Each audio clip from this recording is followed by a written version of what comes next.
Hey, everybody. I am here with Randy Blakeslee of Symboliq Media. Randy, I'd love for you to introduce yourself and your agency. Good morning. How are you? I'm good. I'm good. How are you? Good, good. Yeah, we're in the Chicagoland area, just west Chicago, about 30 minutes. We are Symboliq Media. So we've been an agency for over 13 years. We're a creative and design and branding agency. Okay. Nice. And We get a little confused, you and my sons. What do you do? Well, we take people's new companies and ideas and bring them to light, bring them to reality with design, content, and impressionable ideas, and formulate all of that through strategy into your first impression online. wow. Okay. Very cool. And you mentioned you guys have been doing this for 13 years and you've been at the helm of that. And I know earlier when we chatted before, you started talking about the company that you started before with Get and Social. So obviously you've seen the marketing landscape evolve significantly. How's your kind of your approach to helping small businesses, like helping them be seen, changed over the years? And what stayed consistent? I've always done my own local SEO and marketing for the first companies I owned. Okay. Yeah. So it was mortgage business. We had a few hundred employees and we had microsites that's just what all online was brand new. So we learned what keywords were. We did starting with the old door hangers in the mail outs, newsletters, print mail to taking that online. And I had to learn it all on my own because you didn't have SEO specialists 20 years ago. Yeah. So when we got out of the mortgage business in '08, we started up Getting Social. So that would be 16 years ago. And Getting Social is just based on getting you online, getting you seen, doing your SEO, doing your SMM, which is just social media management. And we probably have 45, 60, 65 clients that were smaller, all local businesses, bars, restaurants, salons, all of the companies that needed help. And that was how we started Getting Social. So we went from one person to 10 people in about 18 to 24 months. Wow. That's awesome. Wow. And so, But as the transition, as you just said, it changed, right? This is pre-COVID. So now there's a lot of SEO tools. So now we have all these other gadgets in our bag, right? To utilize to help clients be seen. Problem we were missing is the true behind the scene branding and understanding their marks, their logos. And now people came to us and said, hey, we need the whole thing, not just be seen, want to be seen right now. So reimagining and rediscovering, rebranding has been really a passion. And that's why we changed our name to Symboliq. that's cool. And you guys I like the way that you approach it because it goes from this, hey, this is the first problem that businesses have. It's just getting online. And a lot of small businesses, I come from a family of small businesses, and I was the one who set all that stuff up for my family businesses. And you have that problem first. We just need to be online. And then the way you guys approached it was, okay, what's the next problem that our clients are going to have? And that really got into the branding and everything, right? Yes, sir. Yeah. It talked about really who you were. We read a lot of books, the team books. I've got them on the shelves back there as well. But why? And I think people all giggle when I say that, but it's such a first intake step that we do with everyone. We think, why? And they're like, what do you need? Like, why do you do what you do? What through progression, what passion, why is it you do what you do? What is what you do? And all around why in breaking that down, it's amazing what we can pull out of it. And then the new logos, the new styling, the new about us, mission statements got all of a sudden the clients get excited and they're like, oh, we could do this, we could do that, we could talk about this. And I'm like, there you go. It's just had to open up that jar. Yeah. The company's inhibitions and desires and all these things. When most of the clients we've been lucky and work with just want to help people. But at the end of the day, it's weird. Like you don't think that's really what they're out there for. And don't get me wrong, profit's number one too, but they want to help people. It changes their whole team internally, which is even better. Like our long-term clients, 6, 7 years, 8 years now, almost some of them, 20 to 50 to 150 employees. We've set up now, we have team websites so they can order their own team apparel and they can do all this cool stuff. And we're helping them build this synergy. And it all started when they came to us and said, hey, we're looking at a logo. Wait, are you though? And that's how it all started. Wow. And I want to touch on branding a little bit, because I know that your agency's mission kind of centers on be heard through the noise, which is really cool. And you guys have created the Be Heard brand assessment to achieve that. And I'd love Yes. walk us through how the Be Heard brand assessment works and how it helps your clients stand out in today's crowded market. So even if a client has their own social media team, like, let's say they're 10, 20, even 50 employee wide size companies, and they have an internal team that does a lot of their, let's call it work off a brand guide, and they do their own print materials, their own flyers, and maybe they create their own ads. They have their own social media, everything going, even through LinkedIn, all the way out to Instagram and TikTok. When we approach a partner, not a client, a partner like that, because that's how we think of everyone we work with as our partners. They're just an extension. We're an extension of them. We're not stepping on toes. What we like to do is really have an open Zoom call and discuss the pitfalls for the last 12 to 24 months, or what they feel that were pitfalls. They don't necessarily have to be a negative, right? We could have done better here. We want to do better in this area, or this vertical we're missing out on. Maybe we're missing out on the healthcare, the home care, and they're missing out in some of those, segments of that whole vertical. We open up the Pandora box by really going through and pulling all the assets they've used so we can see them all. What impressions, what counts, what kind of ads did you run? What kind of social media have you been running? Is your mark on point still? Is it 20 years old, 10 years old? Do you need a new brand? Do you need a new logo? Not a new brand necessarily, but a new shape and a new form, color, and styling of what your mission is. And do you want a new mission? Is it broken? So as we pull all this together, the first 30 days, and we report that. We do competitor analysis, SWOT analysis. We go through into the verticals. If they're a DTC client and shelf, what other point of sale packaging, what styling is there that's beating them in today's market? Is it not beating it, but they're not properly facing it? Is it just maybe just outside repackaging needs to be redone? When going through all of these things from B2B to DTC, we can handle them. Okay. And what we do is we give them the ammunition and all the supplies after the 30 days, we deliver it to say, here's your social media team. Here you go. These hashtags look like they're more relevant. This style that we created for you, give you 4 examples to utilize on your own. Go ahead, use them. Try these now. Try this. Try this funnel. Try these keywords in that funnel. Try this and this. And so now they have 30 days of deliverables once we've already set the first 30 day of discovery and understanding. Yeah. Wow. I like the quantitative and qualitative approach that you guys are taking for branding, because I think a lot of people look at branding as qualitative, but there's definitely a quantitative aspect to all of this. And one of the big things that stands out is that I think having sold digital marketing a lot in my career, one of the things that, like when you try to come into a marketing department, there's sometimes a level of like threat. Oh, is this agency coming to try to take my job? And the way that you're approaching it is that partnership model where it's just, hey, no, here's how we're going to help elevate you and your role. Yeah. Extension of, partner with. We're not here. We wouldn't be here to begin with without people like you. So we respect that. We understand that. And the thing is, we want people to see us as a partner because they're going to keep coming to us for more questions and getting some more ideas that maybe outside, maybe it's once a month, they stay with us on a $300 a month consulting plan where we just work with them on content only, and their team develops that they use us to say, hey, what are other people doing? How is this working for other clients? And then we can really add more, let's say, special sauce to their sandwich, right? So you can't do it without the company. You can't do it without their turnkey internal team, which is super important. And so together we just add value and add flavor. And sometimes they come in and they don't have an inside squad, which then we say, hey, can we position it to be the experts in that particular field for you? And it opens the door for even a longer term, deeper relationship with that client. That's awesome. And I know earlier, a couple minutes ago, you mentioned you working with clients who care and clients that or partners that want to build something great.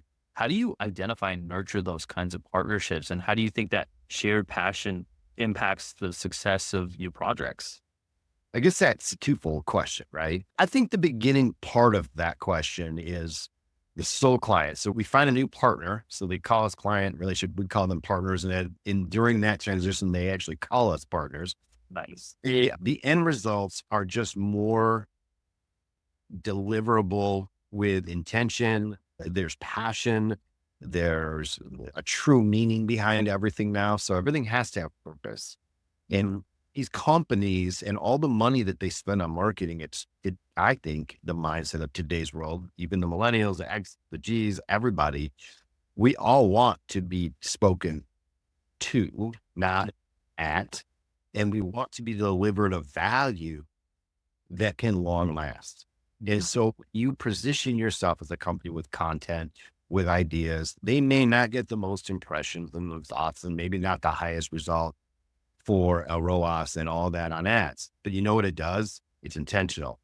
And if you're consistent with that, and you're consistent with your methods, and you're consistent with your positive reinforcement, I don't care if you're B2B, if you're DTC, healthcare, finance, we work with all sectors.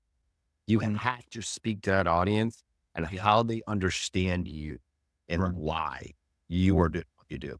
So that's what it comes out of that, which is so cool. We're GDUSA awards for these things, 5 different awards for the last 5 years of really just focusing. Instead of doing 100 clients, we may only have 25, 30 that we work with.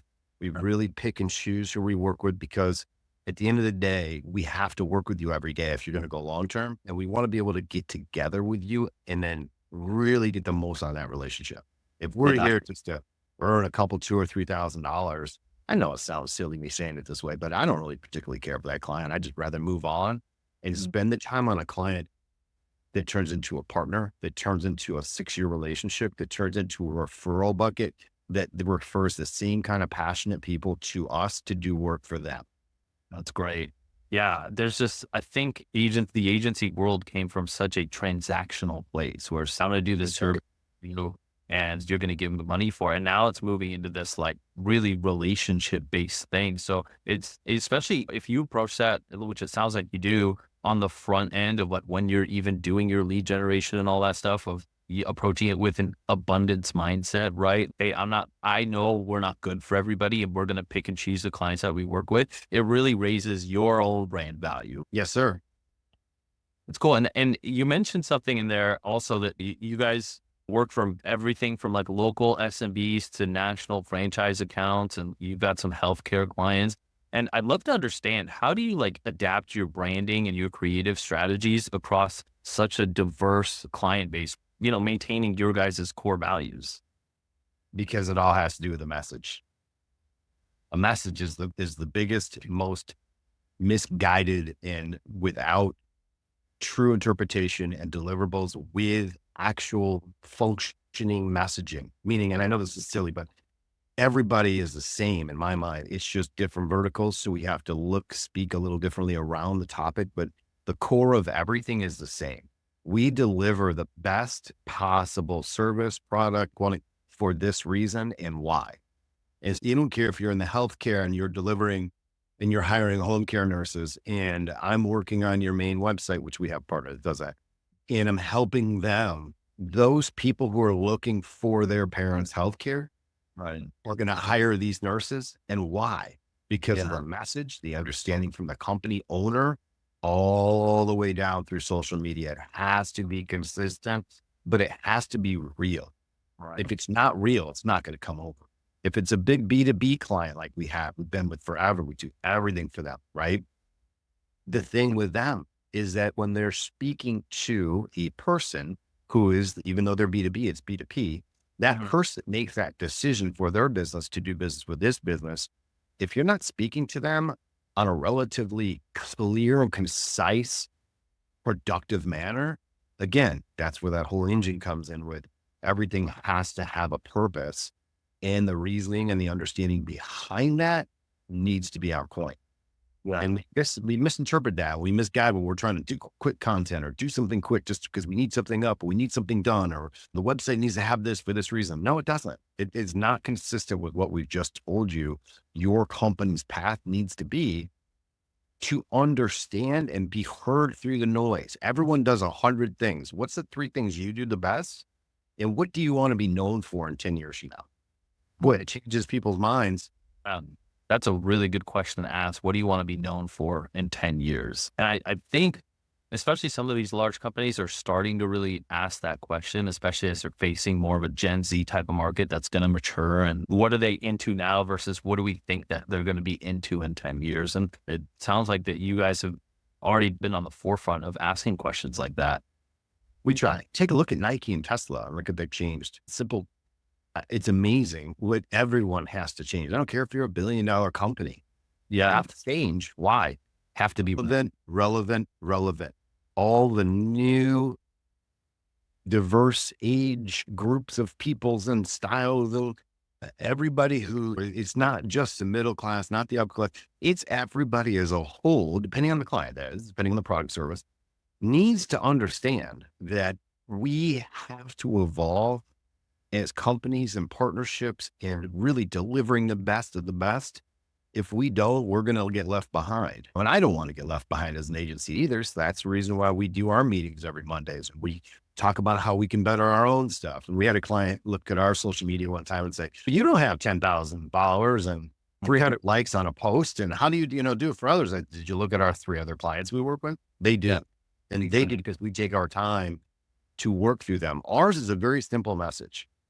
We do what you need, right? And we do it with passion, but we help you get to where you want to go with consistently good content, good information, whiteboard responsiveness, understanding how to quickly turn when you need it for you.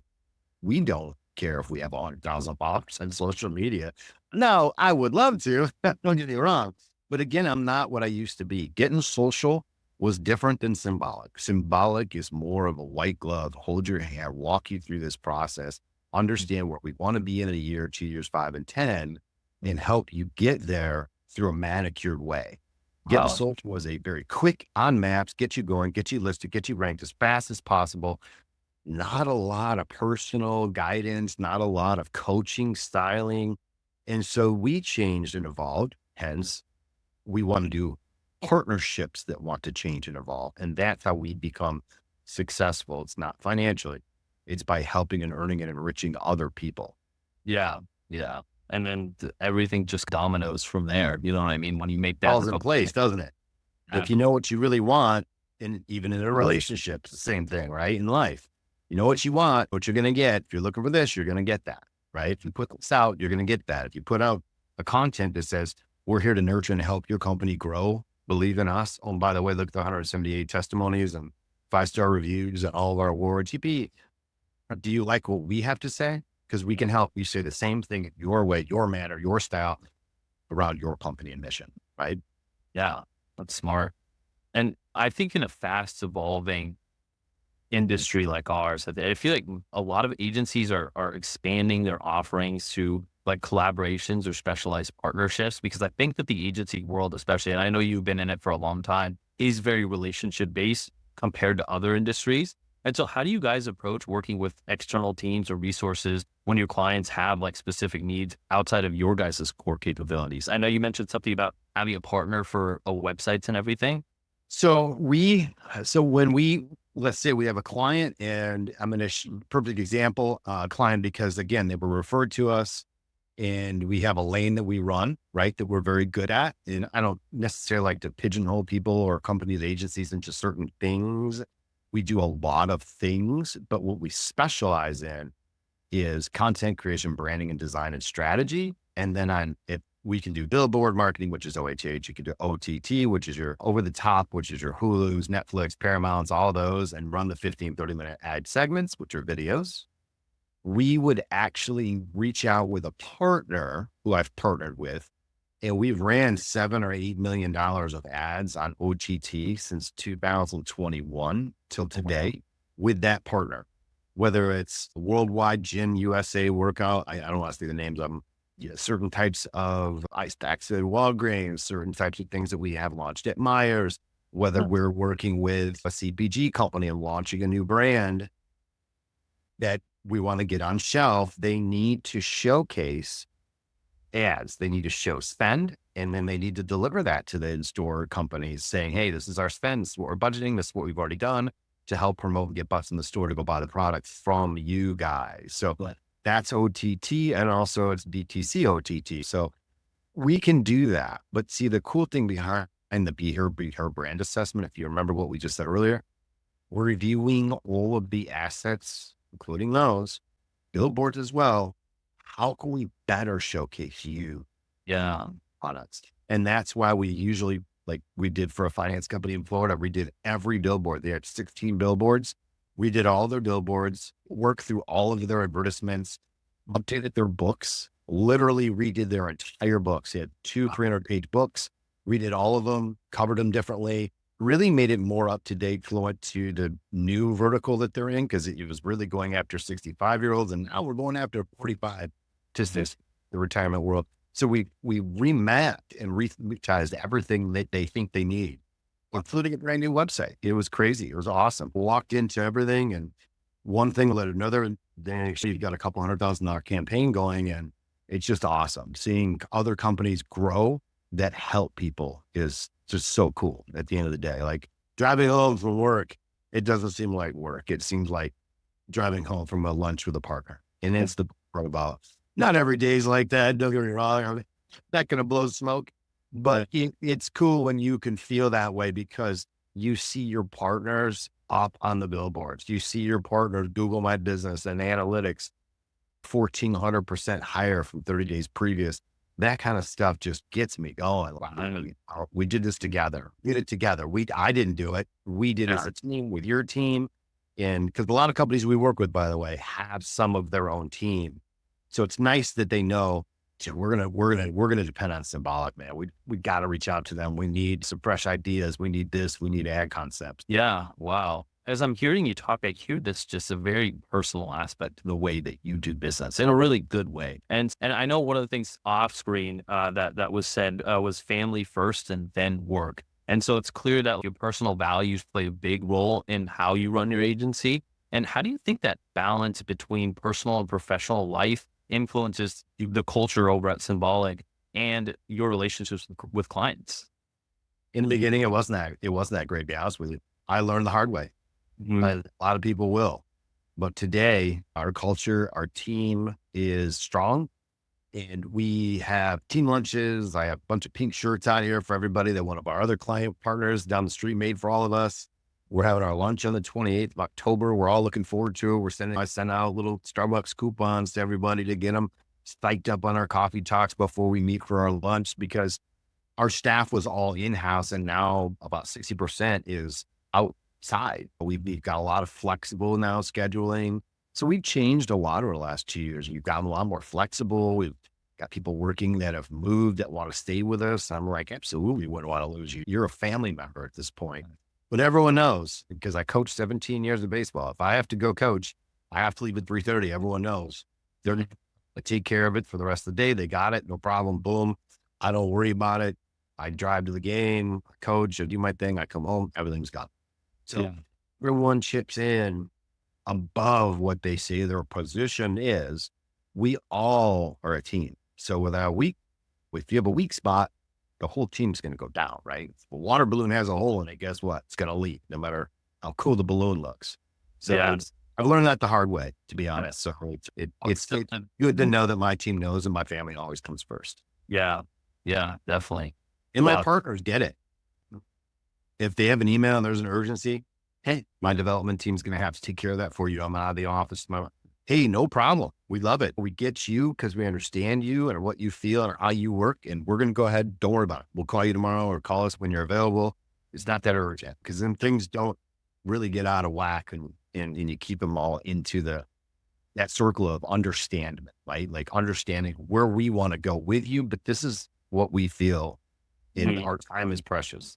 Yeah, that's wonderful. I think that's the difference right there between feeling like you have a job as an agency owner versus like genuinely waking up every day excited to do what you do and knowing that you've got that balance that you're looking for, right? Yes. Yeah, wonderful. This has been a super enlightening conversation. I love the way that you approach your agency. It seems like you're truly care for not just your partners, but also for your employees. If people want to find out more about you, if people want to find out more about your agency, where can they go? Symboliq Symboliq.media.com, SYMBOIQ. So like symbol IQ, media.com. And any other social profiles? I know we mentioned maybe hopefully having 100,000 Instagram followers. So We got a couple thousand on Instagram, but we have obviously our handle Instagram or Twitter or Facebook. LinkedIn's probably our big one that I like with a lot of our partners because it really connects the C-level people, the understanding, the HR people to us that need our help. So I really dig LinkedIn. It's probably my favorite, but Instagram and TikTok are great too, especially with the different generational, especially with the different client and partners we have. So I love them all. awesome. Cool. Thank you so much, Randy. And thanks for listening, everyone. Thank you very much for your time.